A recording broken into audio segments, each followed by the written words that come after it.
बिस्मिल्लाहिर्रहमानिर्रहीम, अस्सलाम वालेकुम। Welcome to easy cooking with Naureen. आज मैं आपके साथ चाइनीज़ चिकन स्प्रिंग रोल की एक ऐसी मज़ेदार रेसिपी लेकर आई हूँ जिसको बनाना बेहद आसान है। इसे हम बिल्कुल रेस्टोरेंट स्टाइल जैसा बनाकर तैयार करेंगे जो कि जायके में बहुत ही लाजवाब होगी। आप सभी इसको अपने अपने घरों में ज़रूर बनाते होंगे, लेकिन आज जिस तरीके से मैं इसकी स्टफ़िंग तैयार कर रही हूँ वो बहुत ही आला है। बहुत ही मज़ेदार स्टफ़िंग बनाकर हम तैयार करेंगे जिसे आप सिर्फ इफ्तार पार्टीज़ में ना सिर्फ पेश कर सकते हैं बल्कि आप इसे ईद पर भी अपने मेहमानों के आगे सर्व कर सकते हैं। बहुत ही शानदार रेसिपी है और इसको बनाइए, फ्रीज़ कीजिए और जब दिल चाहे इसको मेहमानों के आगे सर्व कीजिए, बहुत ही आला लगती है।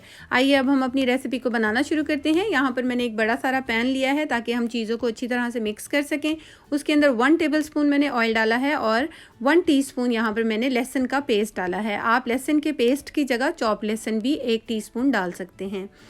अब हम इसके अंदर प्याज ऐड करेंगे। ये स्लाइस में कटी हुई छोटे साइज़ की प्याज है, इसको ऐड कर देंगे। मीडियम फ्लेम पर लहसुन और प्याज दोनों को हमने हल्का सा फ्राई करना है 1 मिनट के लिए। और अब हम इसके अंदर ऐड कर देंगे चिकन।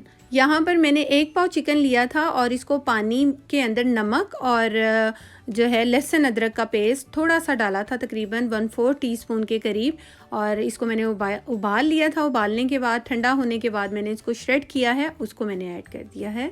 और चिकन को जो है हमने अब पकाना है लहसुन के साथ तकरीबन 1 से 2 मिनट मीडियम फ्लेम पर, ताकि इसकी अच्छी सी खुशबू जो है लहसुन अदरक की जो है चिकन के अंदर आ जाए। अब हम चूल्हे की फ्लेम बंद कर देंगे और इसके बाद हमने वेजिटेबल्स ऐड करनी है।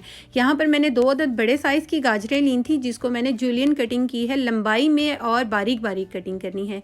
इसी तरह से ये रेड कलर की शिमला मिर्च है, इसको भी मैंने लंबाई में और बारीक बारीक कटिंग किया है। तमाम चीज़ों की कटिंग आपने सेम करनी है, लंबा लंबा इसको काटना है और बारीक बारीक काटना है। यहाँ पे मैंने ग्रीन कलर की शिमला मिर्च ली है, इसको भी मैंने लंबाई में और बारीक बारीक कटिंग किया है। और एक छोटे साइज़ का मैंने गोभी ली थी, बंद गोभी, और उसको भी मैंने लंबाई में और बारीक बारीक कट किया है। ध्यान रखिएगा छोटे साइज़ में हमने कटिंग नहीं करनी, लंबाई में हमने कटिंग करनी है। तो अब हम यहाँ पर ऐड कर रहे हैं कुछ मसाले, जिसमें 1 टीस्पून कुटी हुई सुर्ख मिर्च, 1 टीस्पून सफ़ेद मिर्च कुटी हुई, हाफ़ टीस्पून नमक का ऐड किया है। और यहाँ पर मैं ऐड कर रही हूँ स्प्रिंग अनियन, 2 टेबलस्पून कटिंग किया हुआ स्प्रिंग अनियन है। और जिस पानी में मैंने चिकन को उबाला था ये उसी की यखनी है जो कि 2 से 3 टेबलस्पून बच गई थी, उसको मैंने ऐड किया है। इसको ऐड करने से हमें कोई चाइनीज़ नमक या चिकन पाउडर की ज़रूरत नहीं रहेगी। 1 टेबलस्पून मैंने लेमन जूस ऐड किया है। और यहाँ पर मैं ऐड कर रही हूँ 2 टेबलस्पून चिली सॉस। और अब मैं ऐड कर रही हूँ 2 टेबलस्पून ही सोया सॉस। और अब हम ऐड करेंगे यहाँ पे हैलोपिनो सॉस। बहुत ही मज़ेदार इसका फ्लेवर आता है। अगर आपके पास ये ना हो तो आप हरी मिर्चों के अंदर 1 लहसुन का जवा डालकर जो है वो पेस्ट बना लें, तो आप उसे भी ऐड कर सकते हैं। यहाँ पर 3 टेबलस्पून मैंने चिली गार्लिक सॉस ऐड की है। और मिक्स्ड हर्ब है, ड्राई मिक्स्ड हर्ब, इसे ऐड कर देंगे और ये तकरीबन 1 टेबलस्पून के करीब हैं। और अब हम यहाँ पर ऐड कर रहे हैं 1 टीस्पून भरकर मैंने चीनी का लिया है, जिससे इन तमाम स्पाइसेस का फ्लेवर जो है बैलेंस में आ जाएगा और बहुत ही ज़बरदस्त लगेगा। चीनी ऐड करने के बाद हम चूल्हे की फ्लेम ऑन कर देंगे और हाई कर देंगे। हाई फ्लेम पर इन सब्जियों को जो है हमने मिक्स करते हुए पकाना है, इतना कि ये इसका जो कच्चापन है वो ख़त्म हो जाए और जो इसकी जो क्रंच है वो ख़त्म ना हो। अच्छी तरह से हमने इसको 1 मिनट से ज़्यादा इसको हम नहीं कुक करेंगे। अब हम इसके अंदर ऐड कर देंगे मेयोनीज़। तकरीबन 4 टेबलस्पून मैंने इसके अंदर मेयोनीज़ डाली है। और मेयोनीज़ डालने से इसका जो टेक्सचर है, इसका जो फ्लेवर है बहुत ही अच्छा आता है, ज़रूर ऐड कीजिएगा।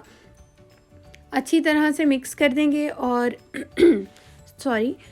चूल्हे की फ्लेम हमने हाई रखनी है। और जैसे ही मिक्स हो जाएगा हम फ्लेम को बंद कर देंगे और इसको इस तरीके से हमने जो है खोल लेना है ताकि ये जो है ठंडा हो जाए।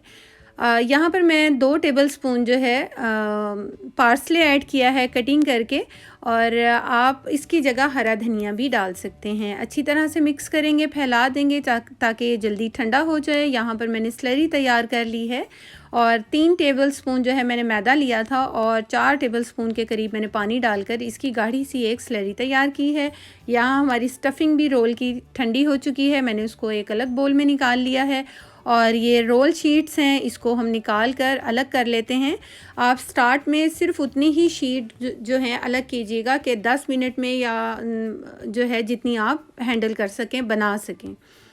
अगर आप एकदम से सारी शीट्स निकाल लेंगी तो वो अकड़ जाती हैं, सख्त हो जाती हैं, उनको हवा लगती जाती है और वो ख़राब होती जाती हैं। इसलिए आप उतनी निकालें जितनी आप बना सकें और उसको बाद में कवर कर दें। यहाँ पर हम रोल शीट को इस तरह से तिरछा रखेंगे और इसके ऊपर हमने स्टफिंग रखनी है इस तरीके से। इसके किनारे पर जहाँ से जिस रुख पे हमने रखा है उसी रुख पे हम स्टफिंग को रखेंगे, एक तय करेंगे इस तरह से। ये पहली स्टफिंग में फोल्डिंग आपको बता रही हूँ, और दोनों साइडों से इस तरह से फ़ोल्ड कर देंगे। और अब हम इसकी एक और फोल्डिंग करेंगे और यहाँ से इसका रुख चेंज करती हूँ ताकि आपको क्लियर नज़र आए। इस तरह से हम इसको फ़ोल्ड करेंगे, जिस तरह हम बचपन में ख़त के लिफाफे वगैरह बनाया करते थे, सेम उसी तरह से हमने इसकी फ़ोल्डिंग करनी है। और बाकी हिस्से पर हम इसको ग्लू यानी कि जो हमने स्लरी बना कर रखी है उसको लगा देंगे अच्छे तरीके से और इसे फ़ोल्ड कर देंगे। और ये देखिए मज़ेदार सा जो है हमारा रोल बनकर तैयार हो गया है। लुक में जितना खूबसूरत लग रहा है देखने में, तो जो चीज़ देखने में अच्छी लगती है वो खाने में उससे कहीं ज़्यादा मज़ेदार होती है। तो कोशिश किया कीजिए कि जब हम चीज़ को बनाएं तो वो लुक वाइज भी बहुत ही ज़बरदस्त लगे। एक ये दूसरा तरीका मैं आपको बता रही हूँ। पहले फ़ोल्डिंग करेंगे एक और उसके बाद एक और फ़ोल्डिंग कर देंगे। समटाइम्स एक फ़ोल्डिंग से किसी से हैंडल नहीं होता, स्लिप हो जाता है रोल पट्टी, तो हम 2 फ़ोल्डिंग के बाद भी इसको कर सकते हैं इस तरीके से। और बाकी हिस्से पर हम लगा देंगे ये मैदे की स्लरी और अच्छी तरह से हम इसको कवर कर देंगे इस तरह से। ये देखिए सेम साइज़ के एक जैसे हमारे जो रोल हैं वो बनकर तैयार हो रहे हैं। देखिए साइज़ में बिल्कुल एक जैसे हैं और बहुत ही ज़बरदस्त लगता है जब आपकी चीज़ की प्रेजेंटेशन अच्छी होती है तो खाने में तो वो खुद ब खुद अच्छा लगने लग जाता है कि जब इसको सर्व किया जाता है तो बहुत ही ज़बरदस्त लुक देता है।